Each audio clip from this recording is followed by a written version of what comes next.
ఈ 600 గడపలు ఎంతో పంపించి మనం కట్టుకున్నాం, చాలా మంచిది. అందరూ కలిపి నిర్మాణం చేసుకున్నాం. ఈ ఊళ్ళో 600 గడపలు ఉంటే ఈవేళ మంగళవారం అడుగుతున్నాం, మళ్ళీ మరుగోలు వచ్చాడు. మంగళవారం అయినప్పుడు మనందరికీ కూడా అమంగళాలు వదలయ్యా అని కనీసం మనం ఆంజనేయ స్వామి దేవాలయం మనమే కట్టుకున్నాం, మనమే నిర్మించుకున్నాం. కనీసం 600 కుటుంబాల్లో కనీసం 60 మంది వల్ల మనం దేవాలయంకి వెళ్ళి భజన చేయకపోతే ఈ దేవాలయం మనం ఎందుకు కట్టుకున్నట్టు, ఈ దేవాలయం మనం ఎందుకు నిర్మాణం చేసుకున్నట్టు? కాబట్టి ఒక్కసారి ఆలోచించండి ప్రజలారా, మనం కట్టుకున్న నిర్మాణాన్ని, మనం కట్టుకున్న హనుమంతుడి యొక్క దేవాలయం మన ఊరు మంచి జరగాలని, మన ఊళ్ళో ఎటువంటి దుష్ట శక్తులు రాకూడదని, మన ఊళ్ళోకి ఎటువంటి పూత పీత పిచాచాలు రాకూడదని మనం కట్టుకున్నాం. అవునా? మన అటువంటి తరుణంలో మన భజనకి నామ సంకీర్తన అంటే భగవన్నామం ఎక్కడైతే జరుగుతుందో అక్కడికి ఎటువంటి పూత పీత పిచాచాలు రావు. దానికి ఉదాహరణకి మనకు హనుమాన్ చాలీసాలో ఉంటుంది. హనుమాన్ చాలీసా ఏమంటుంది? జయ హనుమాన్ గుణ సాగర్ జయ కపీచ అతిలోక విహార రామదూత అతిలిత బలధామ అంజని పుత్ర పవన సుత రామ అని ఊరికి మన పెద్దలను రాణిస్తారు. హనుమాన్ చాలీసా ఎక్కడైతే రామనామం జరుగుతుందో, ఎక్కడైతే రామనామం వినిపిస్తుందో అక్కడ హనుమంతుడు ప్రత్యక్షం అవుతాడు. అవునంటారు కాదంటారా? మరి మన గ్రామంలో రామనామం వినబడినప్పుడు హనుమంతుడు ఎందుకు వస్తాడు, భగవంతుడు ఎందుకు వస్తాడు? ఎవరింట్లో వాళ్ళు ఆ టీవీలలో ఇంటర్నెట్ సీరియల్ కోసం ఇట్టుకోవడం, ఆగిపోయింది సీరియల్ కోసం మనకి దారి తీసుకోవడం. అరే రామకృష్ణ అని చెప్పి ఒక్కరోజైనా మనం కనీసం మంగళవారం పూటైనా మనం అంటే మన ఇంట్లో శుభం జరుగుతుంది. మనం గుడిలో వారానికి రోజు వస్తే మన ఊరికి మంచి జరుగుతుంది. ఈ విషయాలు మర్చిపోయి మనం ఏదైతే మనకు అనవసరమైనటువంటి విషయాలు మనం తలదూర్చుకొని మన యొక్క మనసంతా మనం చిన్నమనం చేసుకుంటున్నామే. సాక్షాత్తు ఎవరైతే హనుమంతుల వారు ఉంటారో ఈ హనుమంతుల వారు ఎవరు? కోతి. అవునా?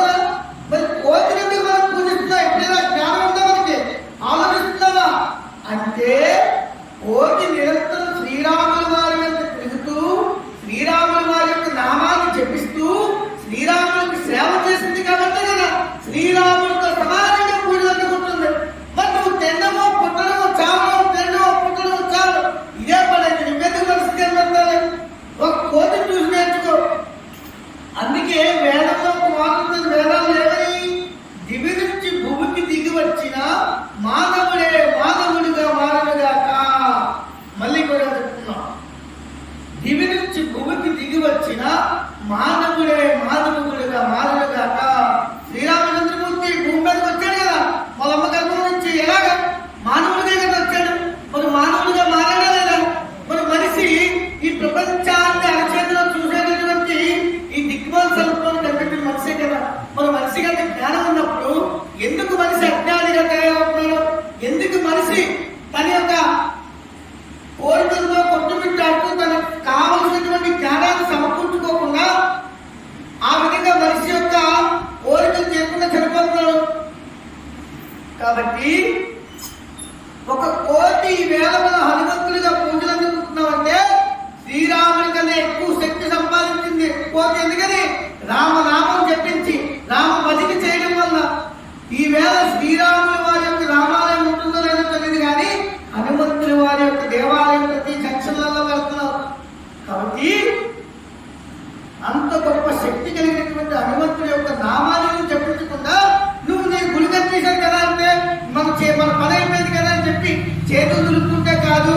నువ్వు కట్టిన గుడికి నువ్వు న్యాయం చేయకపోతే ఈ గ్రామానికే కానీ నీ కుటుంబానికి కూడా ఎటువంటి ఏమి ఉపయోగం ఉండదు. కాబట్టి నా తోటి హిందూ బంధువులారా, ఇళ్లలో కూర్చొని ఆలోచిస్తున్నటువంటి ఆ టీవీల ముందు అతుక్కుపోయినటువంటి నా హిందువులారా, ఒక్కసారి మీరందరూ కూడా మీ చెవిలారా నేను చెప్పిన మాటలు విన్నారు కాబట్టి కొంతమంది అయినా వచ్చే వారం మంగళవారం నుంచి మీలో సిగ్గు వస్తుందో, మీలో బుద్ధి వస్తుందో, మీలో జ్ఞానం వస్తుందో, ఈ జ్ఞానం కలిగి ఆ యొక్క హనుమంతుని శక్తిని సంపాదించుకోవాలంటే ప్రతి మంగళవారం కూడా నువ్వు భజన చేయడానికి ముందుకురా.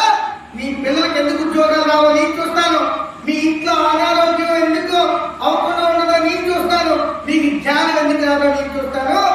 మీ అందరూ